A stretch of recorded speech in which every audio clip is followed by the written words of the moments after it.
Master Jet, yung isang bank nag-email sa akin yesterday. Meron pa daw akong remaining balance sa kanila na nag-matured naman yung loan ko noong first quarter ng taong ito. No, so ito isa rin po sa mga problema na napapaabot sa atin tungkol sa mga loans sa mga bangko. No, paminsan-minsan lang naman tayo nakatanggap ng ganito pong tanong kasi nga minsan na naman po sa atin yung nakakaabot talaga sa termination date ng ating loans. Most of us ay nire-renew, no, na hindi pa natapos yung termination date. So sa case na ito, nag-terminate na, so dumating na po yung termination date ng kanyang loan noong first quarter pa ng 2023. Pero yesterday, nakatanggap siya ng email from a certain bank. Hindi ko na pinakita yung pangalan ng bangko. Nakatanggap siya ng email ng isang bangko at sinasabi ng bangkong yon na, ma'am, mayroon ka pang balanse sa utang mo. So nagtaka ngayon si borrower, bakit may balanse pa na kung tutuusin ay natapos na yung termination date. Ibig sabihin, kahit natapos na niya yung 5 years or 3 years term ng kanyang loan, bakit may balanse pa rin doon sa bangko? No, so hindi ba nauubos o hindi pa ba na fully paid yung isang loan kapag natapos na yung termination? May mga cases ng katulad po nito and that's normal, no? Pero yung treatment ng bangko magkakaiba. May mga bangko na nagsasabi sa atin na sa kanila, if ever natapos mo na yung termination date, ay dinidedma na nila yung balanse doon sa loan mo kasi tapos ka na doon sa pinanumpaan mo na term ng inyong loan na 5 years or 3 years. So, para bang nara-write off na lamang nila ng kumpanya yung balanse kasi natapos mo na yung buong term. So, walang problema yon. Pag nangyari yon, fully paid ka na talaga pagtapos ng termination date. May mga bangko rin na hindi ganon. Kung titingnan po ninyo yung schedule ng amortization upon loan release, sa pinakahuling amortization, makikita ninyo na mas malaki yung nandoon compared sa the rest of the amortizations.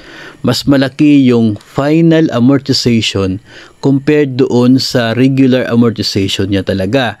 Ngayon, kapag nag-deduct na sa sahod, yung regular na deduction, yun yung mananatiling deduction every month until sa katapusan.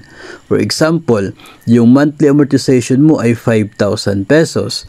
Pero doon sa schedule ng amortization nila, yung huling amortization 7,000 ang nandoon. So pagbayad ngayon ng huling amortization na 5,000, mayroon ka pang balanse na 2K doon sa bangko. Yung akala mo ay tapos na yung obligasyon mo kasi tapos na yung term ng loan, pero doon sa record nila may 2,000 kang balanse. Ang masakla pa dyan kung hindi ka nila sasabihan na may balanse ka sa loan mo at hahayaan lamang hanggang sa next application mo kasi tumataas yung balanse sa loan hanggat hindi po nababayaran. So ganyan po yung case dito sa ating sender. Bakit po sinabi natin na normal o posible na mayroon talagang ganyan? Ganito po yon.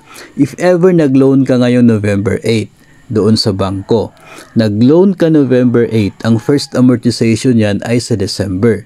Ang amortization na yan ay payment mo for the period of December 1 to December 31.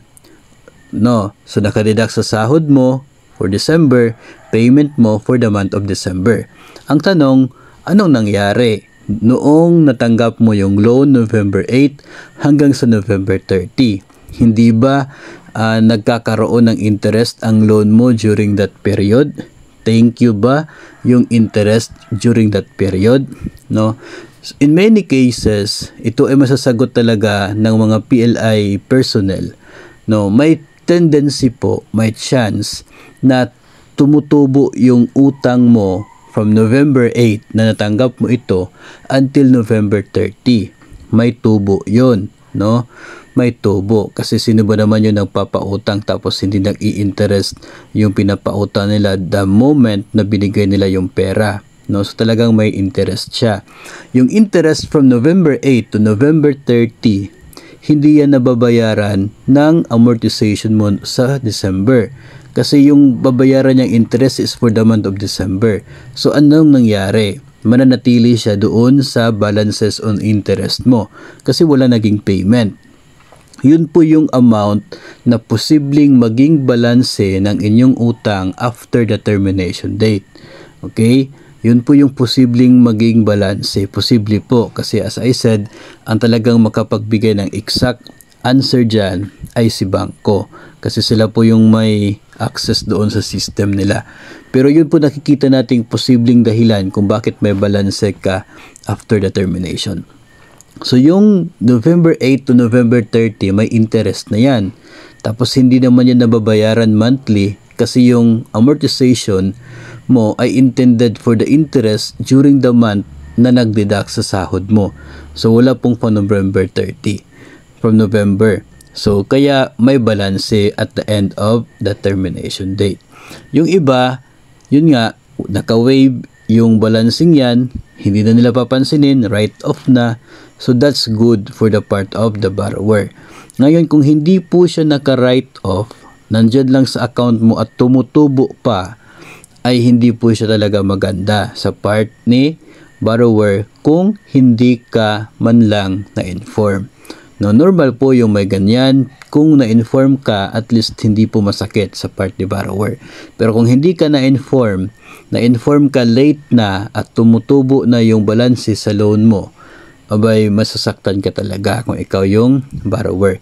Kaya dapat tingnan po natin yung atin pong schedule ng ating amortization, no? Para aware po tayo na sa ganitong loan account, sa ganitong bangko, kapag end of the term ay mas malaki pala yung last amortization. So by the time na nagkaroon tayo ng last amortization, pwede na po tayo lumapit sa bangko at bayaran yung kulang, no? Pag yung bangko naman natin ay hindi na kukolektahin yon, edi maganda. So mapapayo po natin dyan, the moment na natapos natin yung termination ng isang loan, ay mas maganda po na atin pong tanungin si bangko kung kumusta. Tapos na yung termination date ng loan ko, wala na ba akong balanse dyan? No, so ganun po yung gagawin natin. Pag sasabihin nila, okay na ma'am, wala nang problema, then wala na po tayong dapat po problemahin. Pero pag sabihin nila, ma'am, natapos na yung termination date mo, pero mayroon ka pang kaunting balanse dito, so mas maganda kung bayaran na rin po yun, no? And pwede rin naman po natanungin natin sila kung bakit may balanse ka pa doon. I'm sure matitrace po nila kung saan po nanggaling yon. So at least man lang na-inform tayo na may balanse tayo yung kakatapos pa lamang ng termination date. Hindi yung after ilang buwan na or after ilang years na kung saan yung balancing yon ay tumubo na, no? So yun po ang ating take dito po sa tanong na ito ng ating center.